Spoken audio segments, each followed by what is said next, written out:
My family never lets me touch them. It's for the best. I'm not supposed to touch anyone. That's been the rule as long as I can remember. Mostly, my earliest memories are of my aunts and uncles, smiling at me behind glass in their white coats, of air hugs and blown kisses. But I have distant memories of another place, of men with guns, of a woman with a touch like silk. I think she was my mother. I remember a blinding light and a sound like thunder. The next thing I knew, I was here. I've been behind glass for a long time. No windows to see outside, no door in or out, only a slot for meals. All my uncles and aunts have grown old and gray, yet I don't seem to change. They never answered my questions. Who am I? I would ask.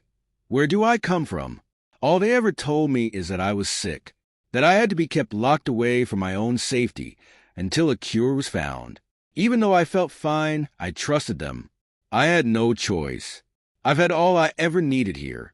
I've read hundreds of books, learned to paint and draw, watched hours and hours of Gilligan's Island.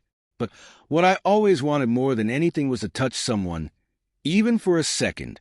I tried once. A few years ago, one of my aunts was pushing supper through the meal slot. I backed against the wall like always, but I couldn't help it. Without thinking, I ran forward and grabbed her hand. I wish I hadn't. The second my hand touched hers, her skin turned black and brittle, like burned paper. It crept up her arms until the flesh peeled off her skull, her eyes smoldering with yellow fire. Blood ran out of her mouth, boiling. She screamed and screamed, but all I could do was sob, "I'm sorry," until security came. By the time they got to her, she was a shadow burned into the floor. The meal slot became automated after that. I finally understood. I really was sick, very sick, but it wasn't my safety I was in here for.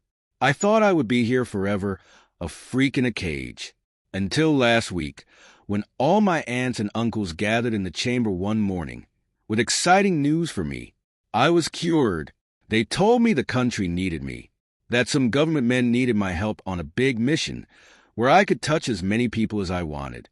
Men in rubber suits were going to take me away, to see the outside for the first time in forever. Just a few more days. I was so happy I couldn't help but cry. "And before you go, we have a gift," said one of my uncles, a smile beaming across his face. I waited, excited and confused at once. "Your name is Makitsura Yamamoto. You were born in a town called Nagasaki in the year 1945.